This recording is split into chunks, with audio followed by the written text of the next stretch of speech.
Hey, good afternoon. It's 5:06 here, News Talk 105.9 WMAL, where we're making sense of the news. Coming up, we'll be joined by David Strom, associate editor over at Hotair. A great conversation ahead. We'll talk to him about what to expect tonight in that vice presidential debate between J.D. Vance and Tim Walz. You can join us, 888-630-9625, 888-630-WMAL.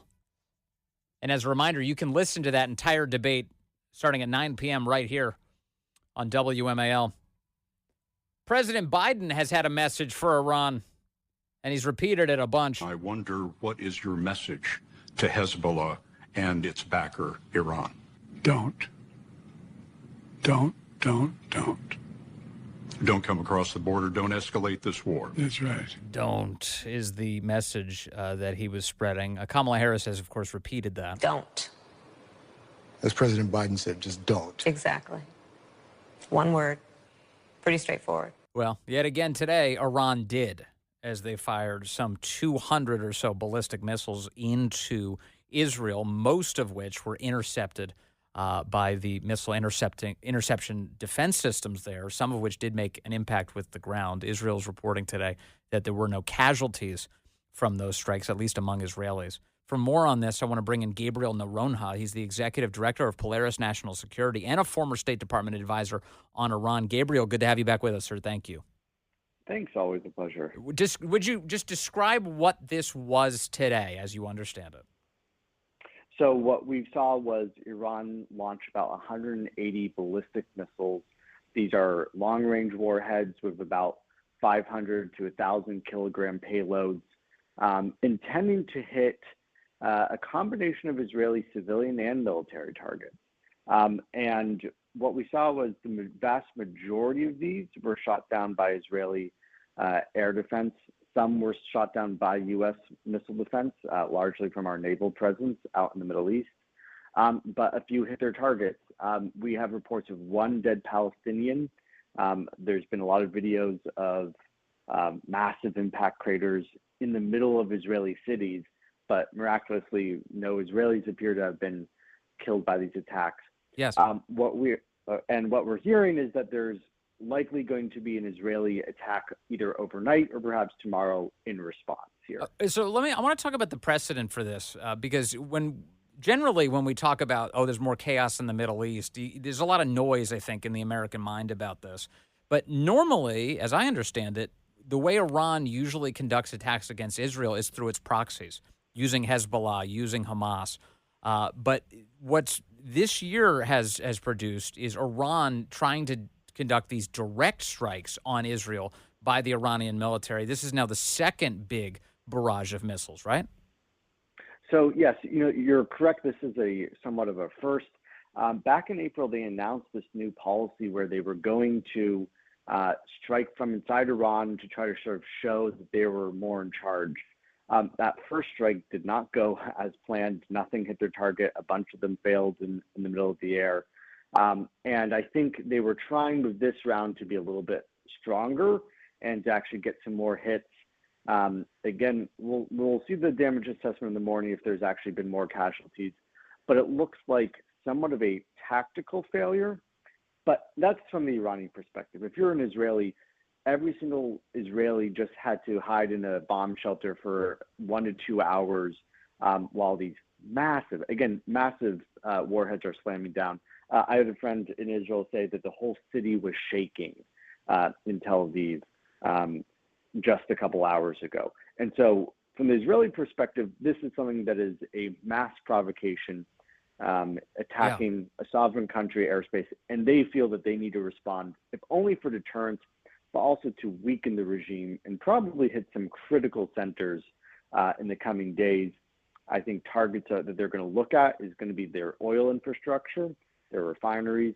They're going to be looking at ballistic missile manufacturing warehouses and factories.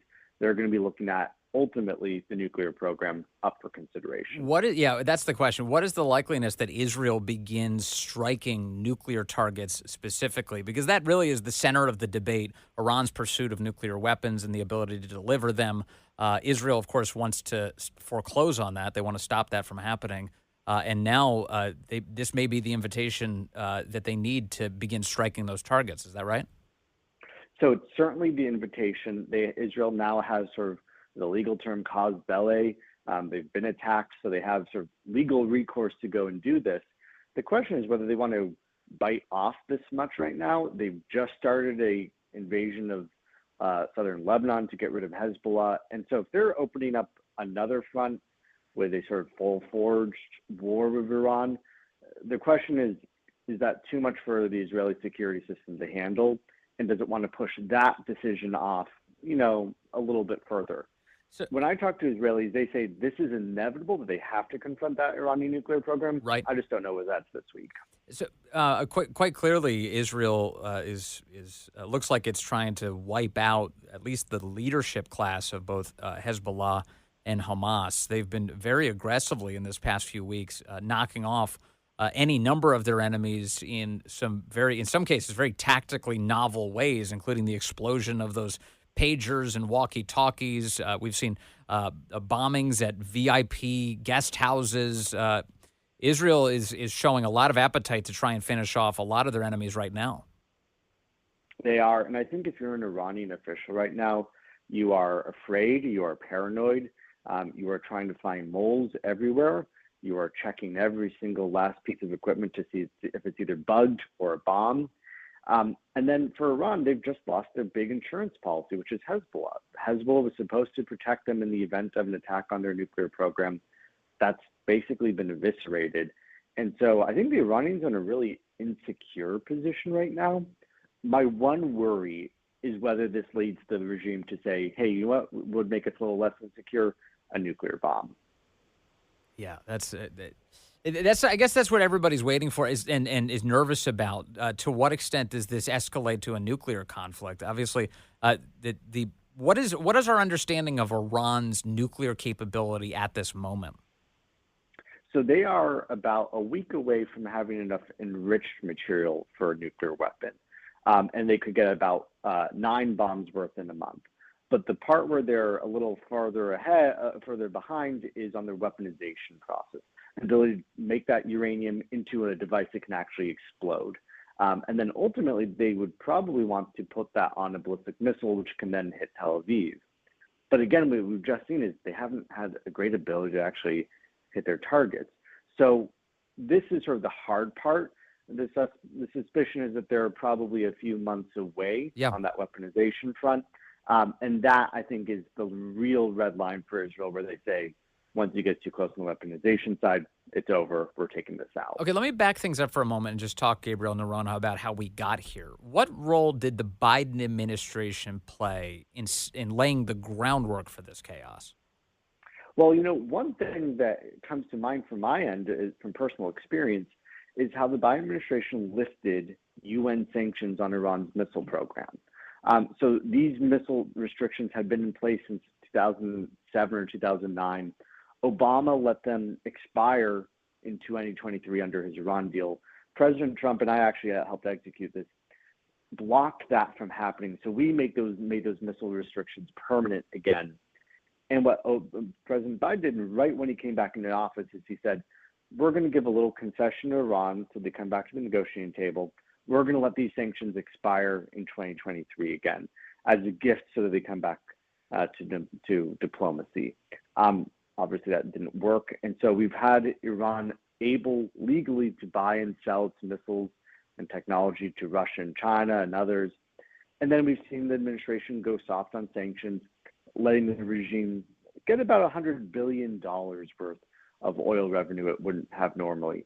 All of this has supercharged their military spending, supercharged their ability to support terror groups in the region, and given the regime a lifeline. It was on the verge of economic collapse. It's not doing great now, but it's puttering along and it's healthy again, economic-wise. That gives it the confidence to do these attacks. So almost all of those oil exports by Iran are to China. Give us your assessment of how China is playing a role in this.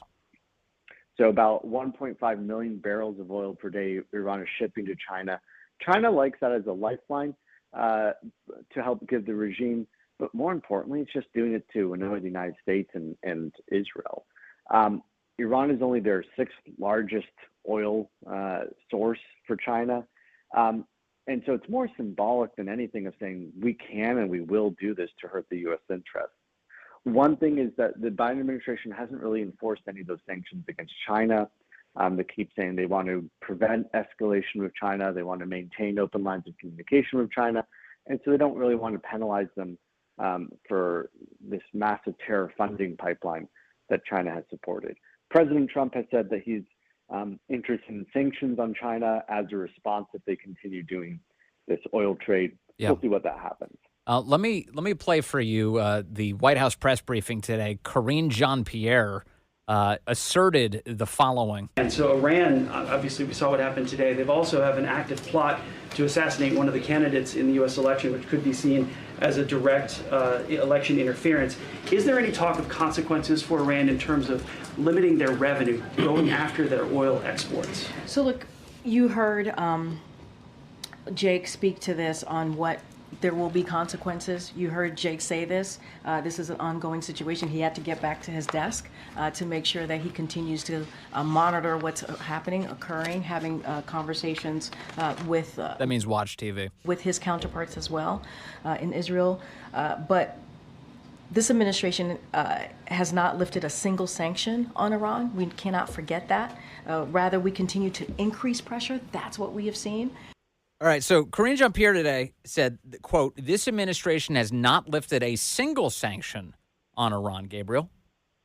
I mean, that's a factual lie. I can point out to several press releases where they lifted sanctions on entities and individuals.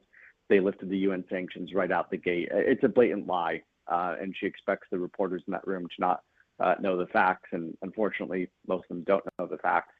I'm happy to show Karine Jean-Pierre the facts that her administration released in press releases to that effect. But what they said about that consequences thing is really troubling, saying there will be consequences if Iran succeeds, meaning once they kill Donald Trump or once they kill John Bolton or Mike Pompeo or my former boss, Brian Hook, then we'll impose consequences. That's not very reassuring if you're one of those individuals. You're not going to get a lot of gratitude from the grave if that's the case.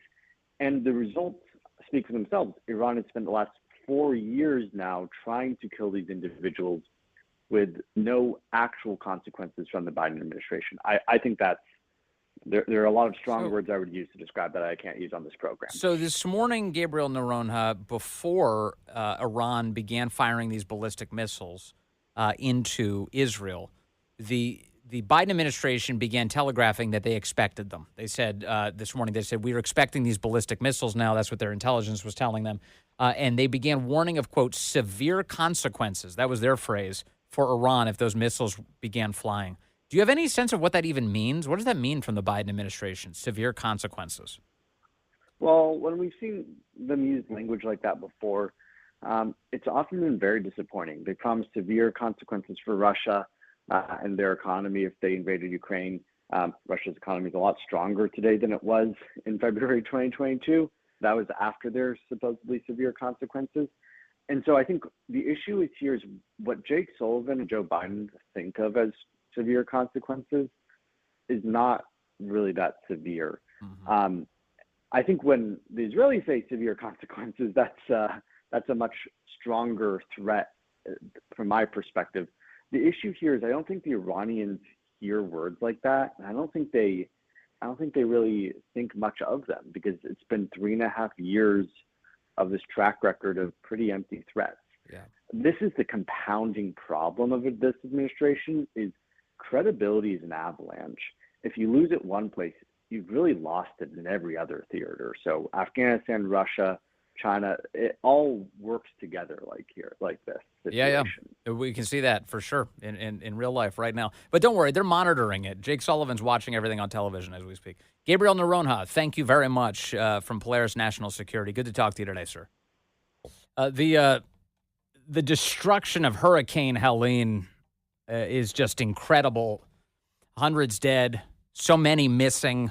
Trying to get to the bottom of all of this. President Trump was the only official of any note who showed up yesterday. Valdosta, Georgia, showing up at that scene.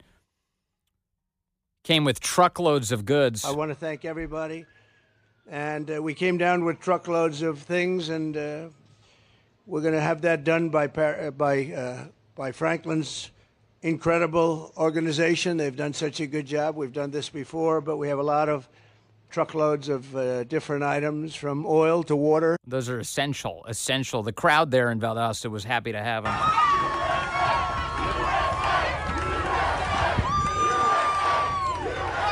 But there was a CBS guy by the name of Scott McFarlane who was trying to add more rain on the on all of this in the region.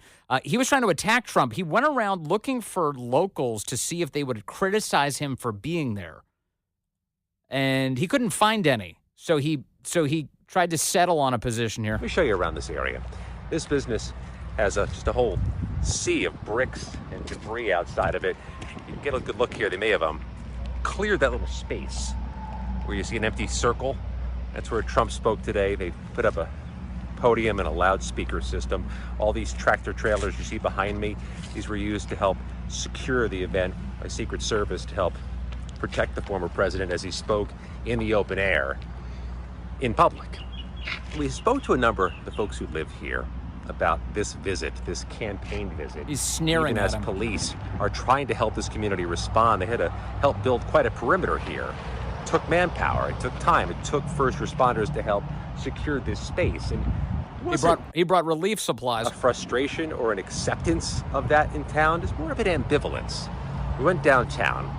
So he couldn't find anybody who hated Trump for it.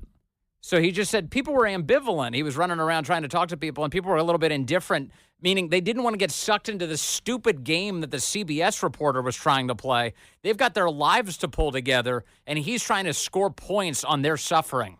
That's gross. CBS, what are they up to these days? Oh, that's right. They're hosting a debate tonight between the vice presidential candidates. More on that in just a moment with David Strom.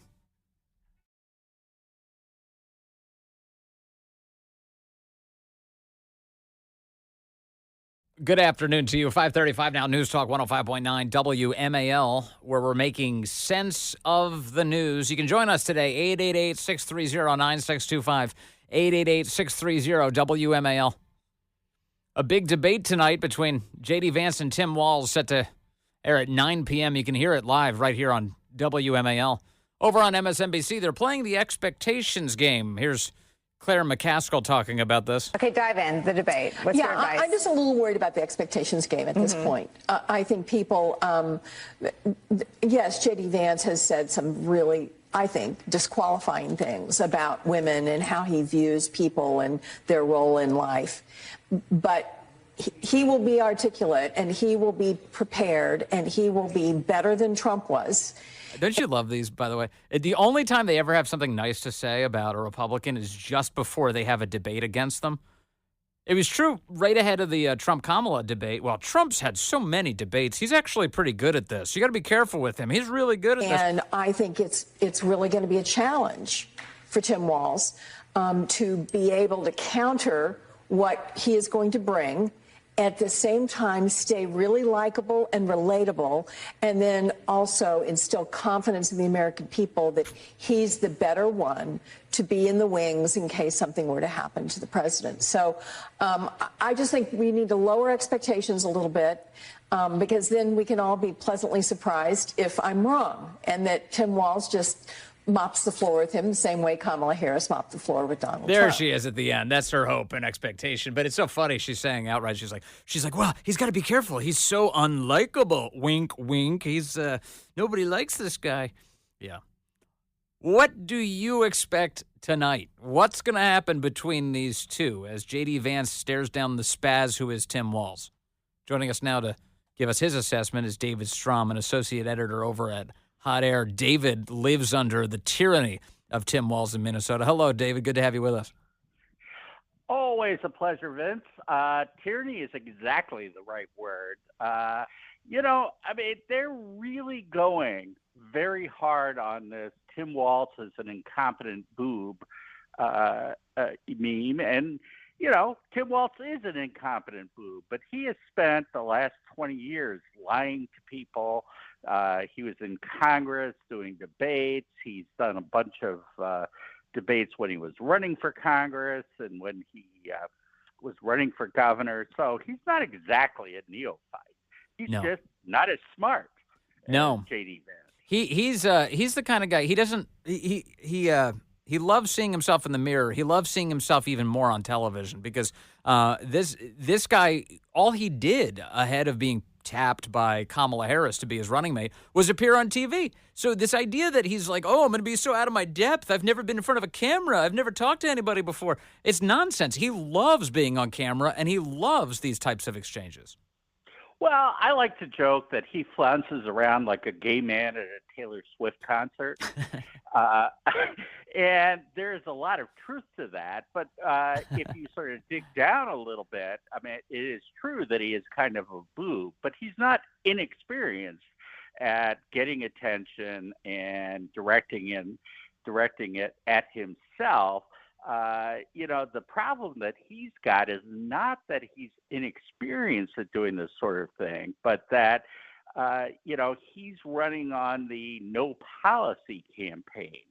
Kamala Harris and Tim Walz have been going around in bubble wrap, basically. And, they like to go out there and talk to people in a very generic way using a teleprompter.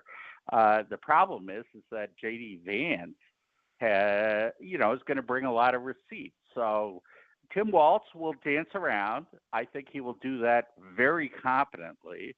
But I think he'll have the same problem that Kamala had, which is there's no there. So with Tim Walz, he's got a pretty epic history of lying about all sorts of things, and I imagine J.D. Vance is going to be able to adeptly exploit that tonight. Among the things that we're learning about just in the last 24 hours, for instance, is when Tim Walz said this in 2014, he was lying. As a young man, I was just going to teach high school in Fosan in Guangdong, and was in Hong Kong in May of '89. And as the events were unfolding, several of us went in, and I still remember the train station in Hong Kong. It was a large number, especially European, I think, very angry that we would still go after what had happened. But it was my belief at that time that the diplomacy was going to happen on many levels, certainly people to people, and the opportunity to be in a Chinese high school at that critical time seemed to me to be really important. Claiming he watched the events of Tiananmen Square from Hong Kong. That's a lie. He wasn't even in the country until later that year. Also, he's been lying about how frequently he's been to China. I lived in China, and as I said, I've been there about 30 times. The campaign now says that he's actually been there closer to 15 times. So everything they say about Tim Walz is a correction to his prior lies. Yeah, no, that is absolutely true. The real question here is, will people buy that fact just coming from J.D. Vance? I mean, right. I think J.D. Vance is going to be able to hit him on that, but the mainstream media goes way out of its way to talk about how Trump lies, Vance lies, and they may touch briefly on the fact that neither Kamala Harris nor Tim Walz tells the truth, but then they'll go right back to what a liar Vance and Trump are. Yes. So I think the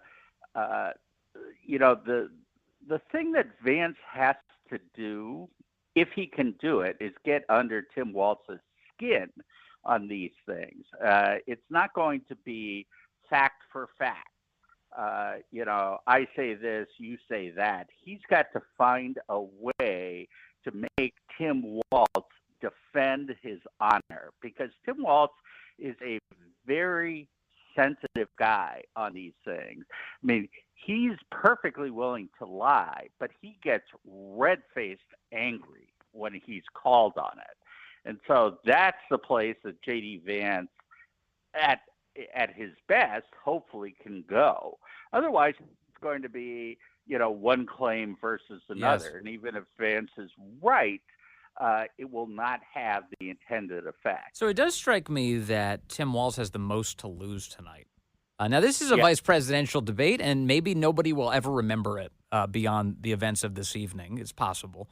But I think Tim Walz has the most to lose for a number of reasons. One of them is that J.D. Vance is going to be able to call up the fraudulence of his war record, where Tim Walz has falsely represented his military record in the past, including making claims that he had carried weapons in war, which, of course, was a lie that the campaign had to walk back.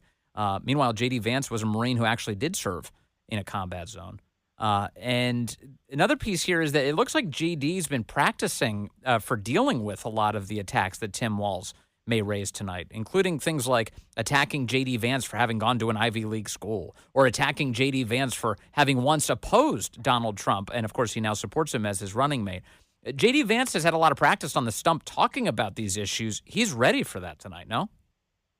Oh yeah, no, I think that the if people are looking for J.D. Vance to make a mistake, they're looking in the wrong place. This is all going to be about whether or not Tim Walz is able to waltz his way through this campaign. J.D. Vance is super smart. He's got a good answer to all of these questions. And I'm not at all worried about whether Vance is going to be able to come out of this on the other side. I mean, yes. He's just, I have written several times about how I think Vance was the perfect choice for Donald Trump. He is just exceptional in ways that few Republican candidates are. The real question is whether you can pin down Tim Walz, whether he's slippery enough to get out of all out of the minefield. Yes, that's in front of him. Now, sometimes it's easy. Sometimes it's easy for us to overthink these things. I know it's easy for me to overthink it. It's just like, well, what issue? How is he going to drill down? What's he going to go after? One of the things I was just playing audio earlier today from that show, The Breakfast Club, where the host Charlemagne Thagard, his real name is Leonard. He was telling everyone that he was stunned when he saw this commercial from the Trump campaign over the weekend showing that Kamala Harris supports sex changes for illegal immigrant inmates that we have detained in the United States. She supports genital mutilation on the illegals, and it's not a border security measure. That's not why she's doing it. She thinks this is a great thing. Meanwhile, in Tim Walz's case, he's the guy who supports tampons in the boys' room in Minnesota in the high schools. And I have a feeling that might come up tonight, and that's going to be the thing that for viewers who are only sort of paying half attention to this race, at least at this stage, they're going to see that and go, what the hell is Tim Walz doing?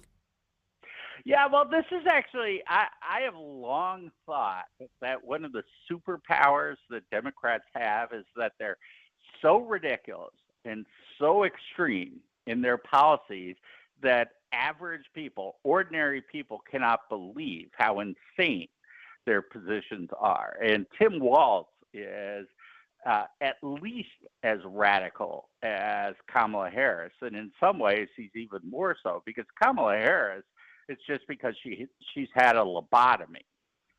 Tim Walz has actually, spent a little time thinking about how to be as radical as he is. Yes.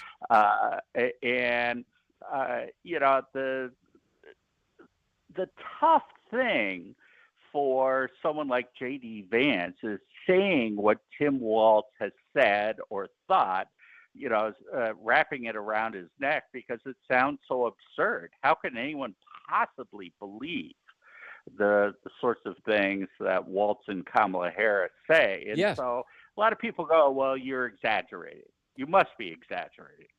I have a suspicion. Maybe this will bring Tim Walz out. J.D. Vance may want to bring up Tim Walz's wife tonight. This could be a big deal. Now, remember, it was his wife, Mrs. Walz, who claimed that during the George Floyd riots, she kept the windows open so she could smell the destruction. She was really soaking in it.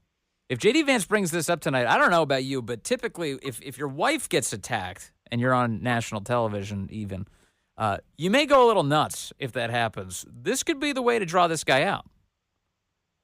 Well, I think that's interesting. I had not thought about that. I mean, the way for J.D. Vance to, score a knockout blow is to get Tim Walz red-faced, because I've seen him red-faced.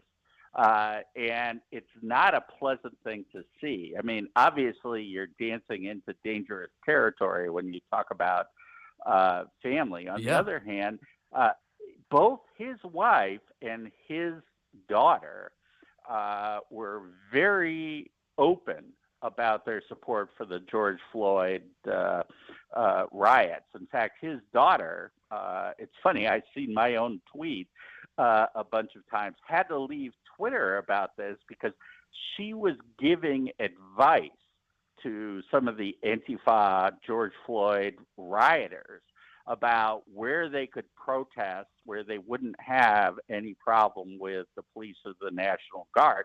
She was actually using information from her dad to tell people how to stay out of trouble when they were burning up my city.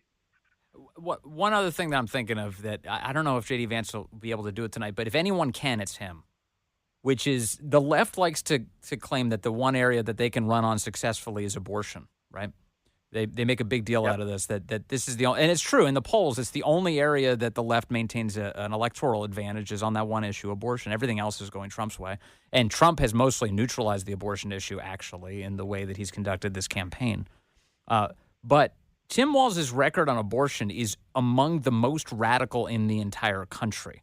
Tim Walz has been supportive of and covered up the extent to which children born after failed abortions have died on the table in his state. And he's gone out of his way to delete the records of that to hide it from the public. This is a huge deal. It's a gigantic scandal in any normal world. Do you think it comes up tonight?